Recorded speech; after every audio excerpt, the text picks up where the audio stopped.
जामताड़ा में राज्य स्तरीय महिला कबड्डी का समापन, कोडरमा बनी चैंपियन। जामताड़ा से खेल जगत की बड़ी खबर सामने आई है। महिजाम के हांसी पहाड़ी स्टेडियम में आयोजित 18वीं झारखंड राज्य महिला सीनियर कबड्डी प्रतियोगिता 2025-26 का रोमांचक समापन हुआ।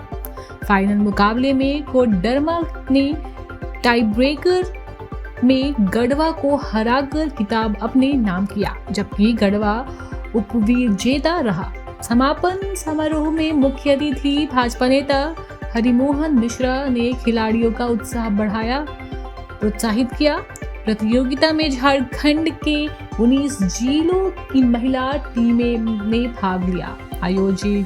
आयोजकों ने सफल आयोजन के लिए सभी का आभार जताया। बिहार में जमीन के मामले निपटाने को 37 दिन का महाअभियान। बिहार में राजस्व महाअभियान के दौरान प्राप्त करीब 46 लाख लंबित आवेदन के निष्पादन के लिए नीतीश सरकार ने बड़ा कदम उठाया है। परिमार्जन प्लस और दाखिल खारिज से जुड़े इन आवेदनों के निपटारों के लिए विशेष अभियान 26 जनवरी से शुरू होगी, जिसे 31 मार्च 2026 तक पूरा करने का लक्ष्य रखा गया है। इसको लेकर राज्य सरकार ने सभी जिलों को बड़े दिशा निर्देश जारी किए हैं। उप मुख्यमंत्री सह राजस्व एवं भूमि सुधार मंत्री विजय कुमार सिन्हा ने कहा है कि अगस्त सितंबर में पंचायत स्तर पर लगाए गए शिविरों में किसानों से प्राप्त आवेदनों का समयबद्ध निष्पादन बेहद जरूरी है। बिहार में बैंकों की रैंकिंग तय करेगी सरकार, खराब परफॉर्मेंस पर ब्लैक लिस्टेड होंगे। बिहार के वित्त मंत्री विजेंद्र प्रसाद यादव ने राज्य के बैंकों के कामकाज की प्रभारी निगरानी के लिए उच्च स्तरीय समिति की गठन की घोषणा की है। इस समिति की अध्यक्षता विकास आयुक्त करेंगे।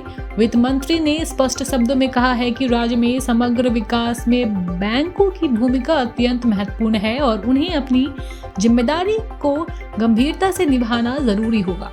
गुरुवार को आयोजित राज्य स्तरीय बैंकर्स समिति की 95वीं बैठक को संबोधित करते हुए वित्त मंत्री ने कहा है कि विशेष रूप से कृषि क्षेत्र में बैंकों की उदासीनता बेहद चिंता का विषय है। बिहार में ईआरएसएस चालकों को अब 30,000 मानदेय वर्ती भत्ता भी मिलेगा। बिहार में ईआरएसएस के तहत तैनात इमरजेंसी स्पेशल फिगर्स के चालकों को राज्य सरकार ने बड़ी राहत दी है। इन चालकों की सेवा अवधि को 1 वर्ष के लिए विस्तार देने के साथ ही उनके मानदेय में भी वृद्धि को स्वीकृति प्रदान की गई है। इस फैसले से प्रदेश के आपातकालीन सेवाओं का संचालन सुचारू रूप से जारी रहेगी। उप मुख्यमंत्री सम्राट चौधरी ने बताया है कि ईआरएसएस परियोजना के लिए कुल 4,426 चालक पद स्वीकृति किए गए हैं। इसमें से 3,418 चालक सिपाही तथा 1,009 चालक हवलदार के पद शामिल हैं। मुंबई में बिहार भवन पर राज ठाकरे की मनसे के नेता को नीतीश के मंत्री का जवाब। राज ठाकरे की पार्टी महाराष्ट्रीय नवनिर्माण सेना के एक नेता ने बिहार के खिलाफ जहर उगला है।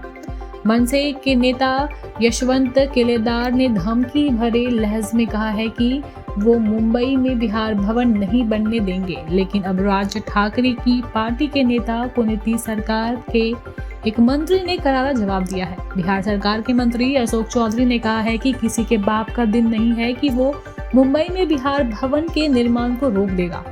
राज ठाकरे महाराष्ट्र के राजा हैं क्या? बिहार के नेताओं की सुरक्षा में बड़ा फेरबदल, नितिन नवीन समेत कई को जेड कैटेगरी की सुरक्षा। सरकार ने बीजेपी के राष्ट्रीय अध्यक्ष नितिन नवीन की सुरक्षा बढ़ाते हुए उन्हें जेड श्रेणी की सुरक्षा प्रदान की है। इसके साथ ही जेडीयू सांसद राजीव रंजन सिर्फ उर्फ ललन सिंह, बीजेपी सांसद संजय सरावगी और बिहार के स्वास्थ्य मंत्री मंगल पांडे को भी जेड कैटेगरी की सुरक्षा दी गई है। इसी दूसरी ओर बिहार विधानसभा में नेता प्रतिपक्ष तेजस्वी यादव की सुरक्षा में कटौती की गई है। अब उन्हें Y+ श्रेणी की सुरक्षा मुहैया कराई गई है। नीट छात्रा मामले पर पप्पू यादव का सरकार से सवाल। पटना के एक हॉस्टल में रहने वाली जहानाबाद की नीट छात्रा का मामला अब सियासी तुल पकड़ता जा रहा है। इस प्रकरण को लेकर पूर्णिया के सांसद राजेश रंजन उर्फ पप्पू यादव लगातार आक्रमण रुख अपनाए हुए हैं। उन्होंने बिहार पुलिस पर गंभीर आरोप लगाते हुए सवाल उठाया है कि आखिर किस नेता या मंत्री का बेटा इस मामले में संलिप्त है, जिसे बचाने के लिए पुलिस पूरी ताकत झोंक रही है। कितने दलों के पास पुराने प्रमुख मौजूद हैं? 2 पार्टियां बिहार से ही। भारतीय जनता पार्टी के अध्यक्ष नितिन नवीन के पद संभालते ही भाजपा के पास सक्रिय और जीवित पूर्व अध्यक्षों की संख्या 7 हो गई है।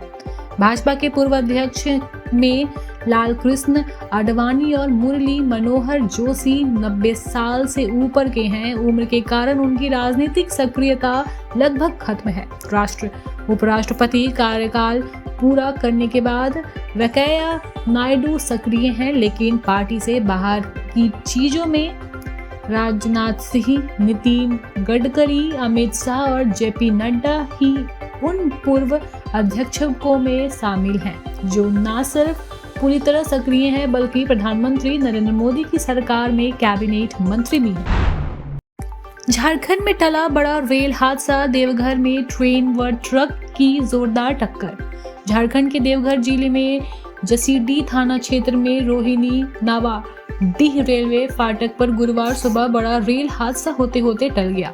दरअसल हावड़ा जसीडीह मुख्य रेल मार्ग पर दौड़ रही ट्रेन के इंजन से एक ट्रक की जबरदस्त टक्कर हो गई।